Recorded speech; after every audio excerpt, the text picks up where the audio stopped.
ichi to'la, ko'rasizlarmi? Ichigani har xil chandir-pandirlar solib tashlanmagan, hammasi pokiza, halol, qo'l bilan bittalab solib chiqiladi va taroziga qo'yiladi bular. Ortiqchasi bo'lsa olib tashlanadi, yetmasa qo'shiladi. Bitta ma'lumot aytaman. Bitta mol buqa so'yilgan paytda qimmat joylari bor. Ichki son, kontrfile deganlari.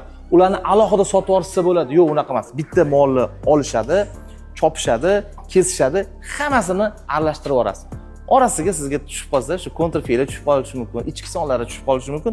Bu endi lotereya. Lekin alohida ajratib, yomon go'shtni bu yoqqa, yaxshi go'shtlarni sotib olmas ekan. Zo'rmi?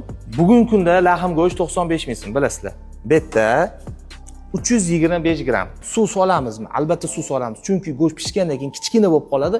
Pastga qarab tortgan paytda tepadagi qopqog'i pastga tortilib qoladi.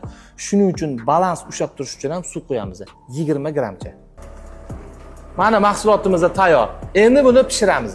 Tayyor mahsulotimizni avtoklavga joylashtiramiz. Mahsulotimiz tayyor bo'ldi, lekin 10-15 kundan keyin iste'molga yaroqli bo'ladi. O'zi yaroqli bo'laveradi, prosta maromiga yetadi 10-15 kunda. Bitta ochib ko'rsataman. Mana yog'lari bilan turibdi. Endi buni bitta isitib olasizlar-da. Mana ustidagi bitta go'shtni olamiz. Mana go'sht. Go'zalligini ko'rasizlarmi? Qiyib-qizil. Bismillah. Nomer 1 deb endi qo'rqmasdan ayta olaman, chunki jarayonni ko'zim bilan ko'rdim.